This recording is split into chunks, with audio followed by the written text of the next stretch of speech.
Champions trophy முதலாவது ஆட்டம் நேற்று Karachi cricket ஸ்டேடியத்தில் நியூசிலாந்தும் பாகிஸ்தான் அணியும் நேருக்கு நேராக மோதிருந்தாங்க. இப்படி இருக்க எத்தனை வாட்டி பட்டாலும் பாகிஸ்தான் அணி அவங்க திருந்தவே மாட்டாங்களா அப்படின்னு எல்லாருமே சொல்ற மாதிரியான ஒரு சம்பவத்தை, மோசமான சம்பவத்தை இந்த ஆட்டத்தில் பாகிஸ்தான் அணி அவங்க நிகழ்த்தியிருக்காங்க.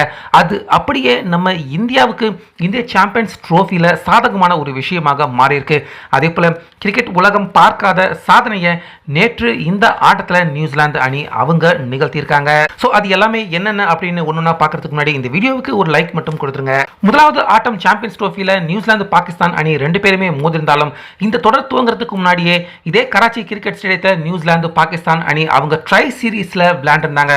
அப்பவே இந்த கராச்சி கிரிக்கெட் ஸ்டேடியத்தை பொறுத்த வரைக்கும் ஸ்பின்னர்கள் இரண்டாம் பாதியில நல்லாவே ஆதிக்கம் செலுத்துவாங்க அப்படிங்கிற இந்த விஷயம் பாகிஸ்தான் அணிக்கு நல்லாவே தெரியும். அது தெரிஞ்சிருந்தும் டாஸ் ஜெயிச்ச ரிஸ்வான் ஃபர்ஸ்ட் நியூசிலாந்து அணி அவங்கள பேட்டிங் பண்ண வச்சிருக்காரு. இதுல யாருமே எதிர்பார்க்காத விதமா வில் யங் அதுக்கப்புறமா கேப்டனான லாத்தம் ரெண்டு பேருமே செஞ்சுரி அடிச்சிருக்காங்க.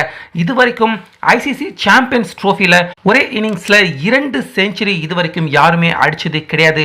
இது ஒரு புதிய ரெக்கார்ட் பிரேக்கிங் சாதனை. நியூசிலாந்து அணி அவங்க 2 செஞ்சுரி அடிச்சது அப்படின்னு சொல்லலாம். இப்படி இருக்க 320 ரன்கள் வரைக்கும் மிகப்பெரிய டார்கெட் அவங்க பாகிஸ்தான் அணிக்கு தான் நிர்ணயிச்சிருந்தாங்க.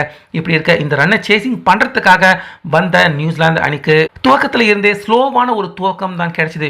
கேப்டனான ரிஸ்வான் நிதானமா விளையாண்டு ஜெயிக்க வச்சிடலாம் அப்படின்னு நினைச்சாரு. ஆனா பிலிப்ஸ் நம்ப முடியாத ஒரு கேட்சை பிடிச்சி ரிஸ்வானை வெளியேற்ற கடைசியா பாபர் அசாம், சல்மான் குஷ்டில் இவங்க எல்லாருமே கொஞ்சம் சுமாரமா பேட்டிங் பண்ணதால கடைசியா பாகிஸ்தான் அணி ஒரு 260 ரன்கள் தான் எடுக்க முடிஞ்சது. இதனால 60 ரன்கள் வித்தியாசத்துல இந்த முதலாவது ஆட்டத்திலேயே பாகிஸ்தான் தோல்வியை தழுவியிருக்காங்க. பாகிஸ்தான் இந்த தோல்வி நம்ம இந்தியாவுக்கு ரொம்ப பெரிய ஒரு சாதகமான விஷயமாக தான் பார்க்கப்படுது. ஏன்னா சாம்பியன்ஸ் ட்ரோஃபி அப்படின்னாலே நாக் அவுட் சீரீஸ். இந்த ஆட்டத்தில் முதல்ல யார் தோல்வி அடைகிறாங்களோ அவங்க கம்ப்ளீட்டா அப்படியே வெளியேறிட வேண்டிதான். இந்தியாவுக்கு ரொம்ப பெரிய நெருக்கடி கொடுக்கக்கூடிய பாகிஸ்தான் முதலாவது ஆட்டத்திலேயே அவங்க தோல்வி அடைஞ்சிருக்கிறது இந்தியாவுக்கு பலமான விஷயமாக பார்க்கப்படுது. அதே போல இரண்டாம் பாதியில ஸ்பின்னர்கள் நல்லாகவே ஆதிக்கம் செலுத்துவாங்க. அதுவும் பாகிஸ்தான் ஸ்பின் போலர்களை விட நியூசிலாந்து ஸ்பின் போலரான மிச்சல் சாக்னர் அவங்களை விட 2 மடங்கு அதிகமாக பாலை திருப்பி 3 விக்கெட்டுகளை வீழ்த்தினாரு. இப்படி எல்லாமே தெரிஞ்சிருந்தும் பட்டும் திருந்தாத பாகிஸ்தான் இப்படி மோசமா தோல்வி அடைஞ்சிருக்கிறது அவங்களுடைய ரசிகர்கள் எல்லாருக்குமே ரொம்ப பெரிய ஒரு அதிர்ச்சி, மன வேதனையை தான் கொடுத்திருக்கு. ஸோ பாகிஸ்தான் முதலாவது ஆட்டத்திலேயே அவங்க தோல்வி அடைஞ்சு ஏறக்குறைய வெளியேற நிலைமையில இருக்காங்க. இதை பத்தி உங்க கருத்தை சொல்லுங்க.